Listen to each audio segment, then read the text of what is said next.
ഹരേ കൃഷ്ണ ഹരേ കൃഷ്ണ.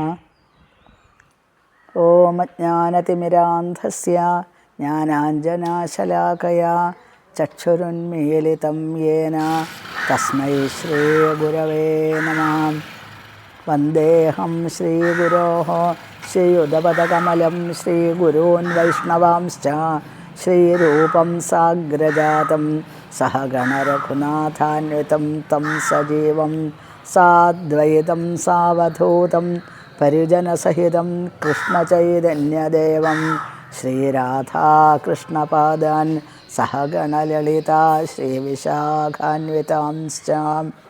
പീതാംബരം കരവിരാജിതശംഖചക്രകൗമോദകീ സരസിജം കരുണാസമുദ്രം രാധാസഹായം അതിസുന്ദരമന്ദഹാസം വാതാലയേശമനിശം ഹൃദി ഭാവയാമി.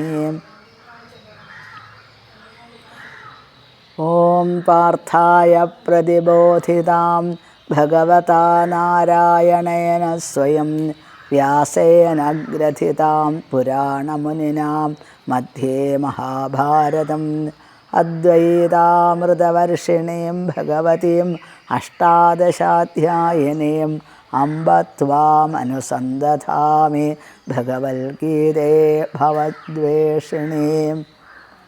പ്രപന്നപാരിജാതായ സ്തോത്രവേത്രൈകപാണയേ ജ്ഞാനമുദ്രായ കൃഷ്ണായ ഗീതാമൃതദുഹേ നമഃ. ഇന്ന് വിശേഷപ്പെട്ടൊരു ദിവസമായിട്ടാണ് ഞങ്ങൾക്ക് തോന്നുന്നത്. കാരണം ഭഗവാന്റെ പാർത്ഥസാരഥി ക്ഷേത്രത്തിൻ്റെ മുന്നിലാണ് ഇപ്പോൾ നിൽക്കാനുള്ള ഭാഗ്യം ഉണ്ടായിരിക്കുന്നത്. ഇത് ഒരു പ്രൈവറ്റായിട്ടുള്ള പ്രോപ്പർട്ടിയാണ്. അതുകൊണ്ട് അതിന് ഒരു പബ്ലിസിറ്റി കൊടുക്കുന്നതിന് അവർക്ക് തീരെ ആഗ്രഹമില്ല.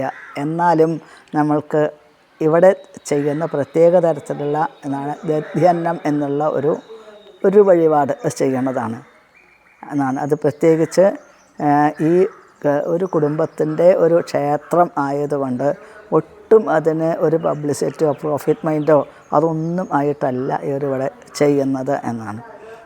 അപ്പോൾ മഹാഭാരത യുദ്ധം നിശ്ചയിച്ച ആ സന്ദർഭത്തിൽ യുദ്ധത്തിന് വേണ്ടിയിട്ട് ആളുകളെ രാജാക്കന്മാരെയൊക്കെ ക്ഷണിക്കണം.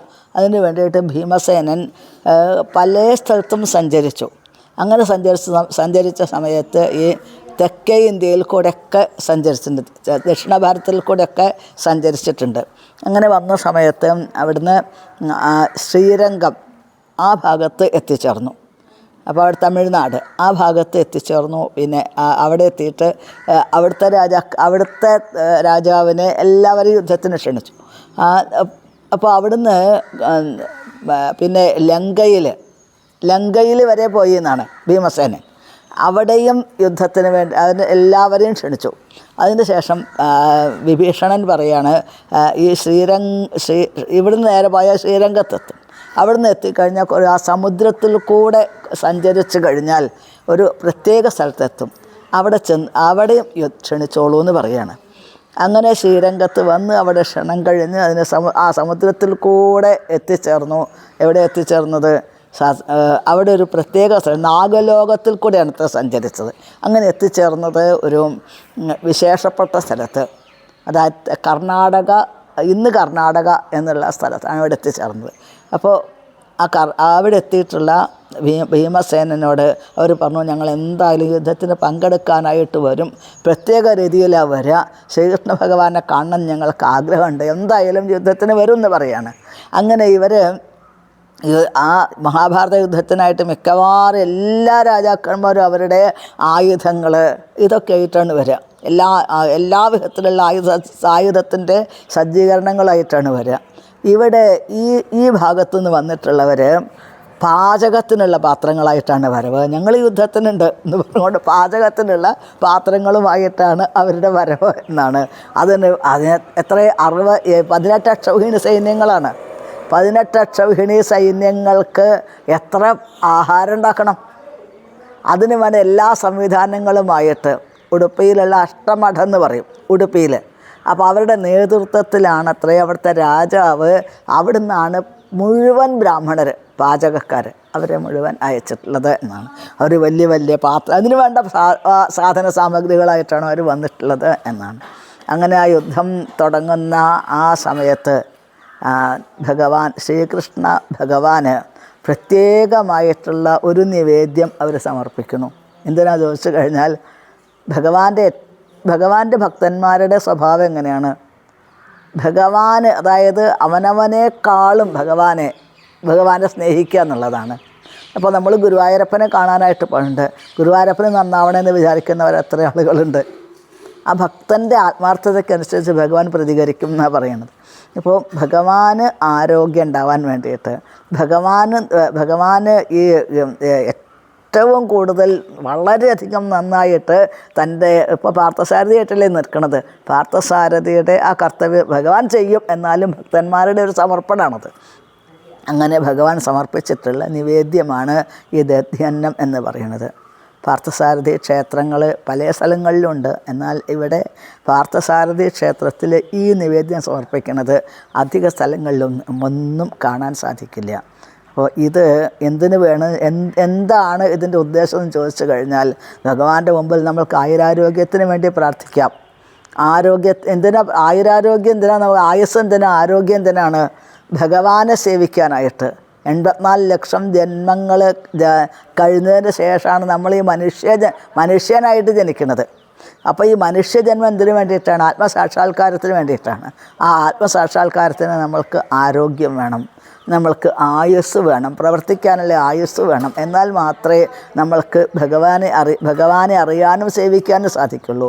അതിനു വേണ്ടി ഒരു പ്രാർത്ഥനയായിട്ടാണ് നമ്മളിവിടെ ഈ നിവേദ്യം സമർപ്പിക്കുന്നത് എന്നാണ്.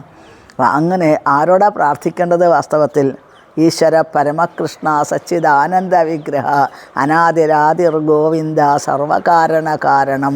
എല്ലാ പ്രപഞ്ചത്തിൽ കാണുന്ന എല്ലാത്തിനും കാരണം ആരാണ്? മഹാവിഷ്ണു ഭഗവാൻ. മഹാവിഷ്ണുവിനും കാരണമായിട്ടുള്ള ആരാണ്? സാക്ഷാൽ ശ്രീകൃഷ്ണ ഭഗവാൻ. അങ്ങനെ പാർത്ഥസാരഥിയായിട്ടുള്ള ശ്രീകൃഷ്ണ ഭഗവാൻ എങ്ങനെയാണ് സൈന്യങ്ങളെ മുഴുവൻ തൻ്റെ എതിരായിട്ട് നിൽക്കുന്ന സൈന്യങ്ങളെ മുഴുവൻ എങ്ങനെയാണ് ജയിച്ചത്? യാതൊരു ബുദ്ധിമുട്ടുണ്ടായില്ലേ ഭഗവാന് എന്നാണ്. സ്വനിഗമമപഹായ മൽപ്രതിജ്ഞാമൃതമധികർത്തും അവപ്ലുതോരഥസ്ഥ. ഭഗവാൻ ഭീഷ്മർ കാണിച്ചു തരുന്നു എങ്ങനെയാണ് ഭഗവാൻ എന്ന്. അതായത് സപതി സഖിവചോ നിശമ്യ മധ്യേ നിജപരയോർബലയോരഥം നിവേശ്യ സ്ഥിതപതി പരസൈനികായൊരക്ഷ്ണാഹൃതവതി പാർത്ഥസഖൈരതിർമമാസ്തു. അതായത് ഭൂരീജവാത്സാഖി തന്മൊഴി കേട്ടിട്ടു സ്വാരി സൈന്യാന്തരെ തേരു നിർത്തി പാർത്ഥാരി സൈനികായുസ്സുഹരിച്ചോരു പാർത്ഥസഖേ ഭക്തി വായിക്കട്ടെ മേ. അപ്പോൾ ദൂരെ അനേകം സൈന്യങ്ങളുണ്ട്. 11 അക്ഷൗഹിണി സൈന്യങ്ങൾ ദുര്യോധനൻ്റെ ഭാഗത്തുണ്ട്. അവരെ മുഴുവൻ ഭഗവാൻ ഇങ്ങനെ പരസൈനികായൊരക്ഷ്ണ, അതായത് കണ്ണുകൊണ്ട് ഭഗവാൻ ഓരോരുത്തരെയും നോക്കുന്ന സമയത്ത് അവരുടെ ആയുസ്സും മനസ്സിനെയും ഭഗവാൻ അപഹരിച്ചെടുത്തു എന്നാണ് പറയുന്നത്. അതാണ് ഏറ്റവും അത്ഭുതകരമായിട്ടുള്ള ലീലയാണ് പാർത്ഥസാരഥിയുടെ കാണാൻ സാധിക്കുന്നത്. അതായത് ഒരു പ്രത്യേകിച്ച് യോഗ്യതകളൊന്നും ഇല്ലാതെ ദുര്യോധനൻ്റെ ആ ക്ഷണം അനുസരിച്ച് വന്നിട്ടുള്ള രാജാക്കന്മാർ അർജുനൻ്റെ അസ്ത്രങ്ങളേറ്റ് വീണ സമയത്ത് ആരെ കാണുന്നത്? വാസ്തവത്തിൽ ഏറ്റവും മുന്നിൽ പാർത്ഥസാരഥിയായിരിക്കുന്നത്.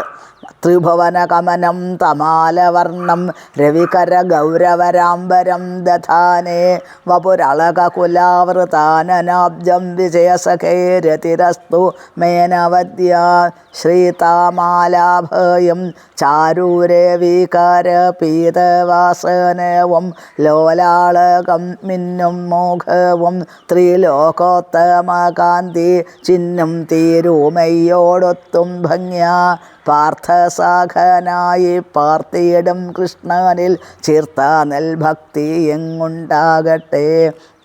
അതായത് മനോഹരമായ ഭഗവാന്റെ രൂപം അല്ലേ, അങ്ങനെയുള്ള ആ പാർത്ഥസാരഥിയിൽ നമ്മൾക്ക് മനസ്സിലേച്ചു തരണം. ആ പാർത്ഥസാരഥിയെ ആണ് എതിർഭാഗത്ത് നിൽക്കുന്ന സൈന്യങ്ങൾ മുഴുവൻ കണ്ടത്. അതുകൊണ്ട് ഭഗവാനെ കണ്ടതോട് ഗതാസ്വരൂപം എന്നാണ് പറയണത്. ഭഗവാനെ കണ്ടവർ മുഴുവൻ ഭഗവാന്റെ ലോകത്തിലേക്ക് എത്തിച്ചേർന്നു എന്നാണ് ഈ പാർത്ഥസാരഥിയുടെ മഹിമ. ഭീഷ്മദേവനാണ് ഇത് നേരിട്ട് കാണാൻ സാധിച്ചത്. എന്തുകൊണ്ടാണ് ഭീഷ്മദേവൻ ഭഗവാന്റെ എതിരായി നിന്നത്?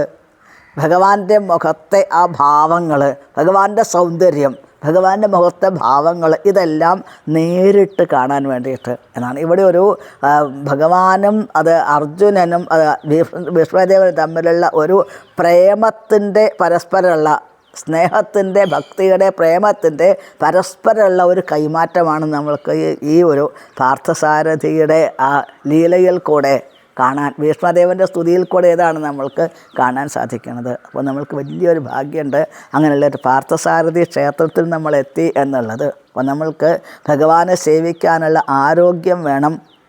പിന്നെ നമ്മൾക്ക് ആഗ്രഹമുണ്ട്. പല പല ആഗ്രഹങ്ങൾ, അർഹത ഉണ്ടോ നമ്മൾക്ക്? അതാണ് ഇവിടുത്തെ പ്രധാനപ്പെട്ട ഇതിൻ്റെ ഉടമസ്ഥൻ അതാ പറഞ്ഞത്. നമ്മളെ അർഹതയ്ക്കനുസരിച്ച് ഭഗവാൻ അനുഗ്രഹിക്കുക. അർഹത വേണമെങ്കിൽ എന്ത് വേണം? ഭഗവാനോട് ശരണാഗതി പ്രാപിക്കണം. ഭഗവാനോട് ശരണാഗതി പ്രാപിച്ചുകൊണ്ട് ഭഗവാന്റെ തിരുനാമം നിരന്തരം ജപിക്കുന്ന ആളുകൾക്ക് ഹരേ കൃഷ്ണ കൃഷ്ണ കൃഷ്ണ ഹരേ ഹരേ, ഹരേ രാമ രാമ രാമ ഹരേ ഹരേ എന്നുള്ള വിശേഷപ്പെട്ട മഹാമന്ത്രം ജപിക്കുന്നവർക്ക് ഭഗവാൻ അവരുടെ എന്താണോ അവരുടെ ആത്മാർത്ഥത അതിനനുസരിച്ച് ഭഗവാൻ അർഹത കൊടുക്കും. ഭഗവാൻ എന്താ ചെയ്യുക? ഭഗവാനെ തന്നെ കൊടുക്കും എന്നാണ് പറയുക.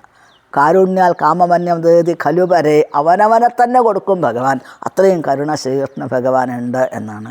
അതുകൊണ്ടാണ് ഗോപികമാർക്ക്, രാധാദി ഗോപികമാർക്ക്, അതേപോലെ ഈ സീതാമാതി സുഹൃത്തുക്കൾക്ക്, ഭഗവാന്റെ യശോദാനന്ദന്മാർക്ക് അവരുടെ അർഹതയ്ക്കനുസരിച്ച് ഭഗവാൻ അവരുടേതായിട്ട് മാറി എന്നാണ് പറയണത്. ഭഗവാന്റെ ഈശ്വരഭാവമൊക്കെ ഭഗവാൻ എവിടെയോ പോയി മറഞ്ഞു. അപ്പോൾ അവരെന്താണോ അവർ പറയണത് അതിനനുസരിച്ച് ഭഗവാൻ ലീലകൾ ചെയ്യുന്ന അവസ്ഥയിൽ എത്തിച്ചേർന്നു. അപ്പോൾ ഭഗവാൻ നമ്മളെ അനുഗ്രഹിക്കട്ടെ എന്ന് പ്രത്യേകം പ്രാർത്ഥിക്കുന്നു. പാർത്ഥസാരഥി ഭഗവാൻ അനുഗ്രഹിക്കട്ടെ. നമ്മളുടെ വാക്കുകളാകുന്ന ദധ്യന്നം നമ്മൾ ഭഗവാന്റെ ആ കൈകൾക്ക് സമർപ്പിക്കുന്നു. ഭഗവാൻ നമ്മളെ അനുഗ്രഹിക്കട്ടെ എന്ന് പ്രത്യേകം പ്രാർത്ഥിച്ചുകൊണ്ട് എല്ലാവരും ഭഗവാന്റെ തിരുനാമം ജപിക്കണം എന്നുള്ള ഒരപേക്ഷയോട് കൂടിയിട്ട് നമ്മളിത് സമർപ്പിക്കുന്നു.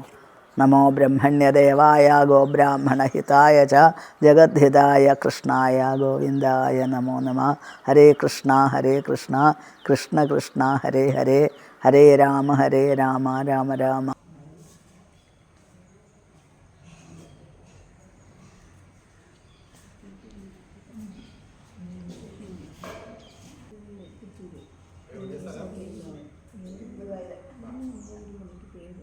സപ്താഹമായി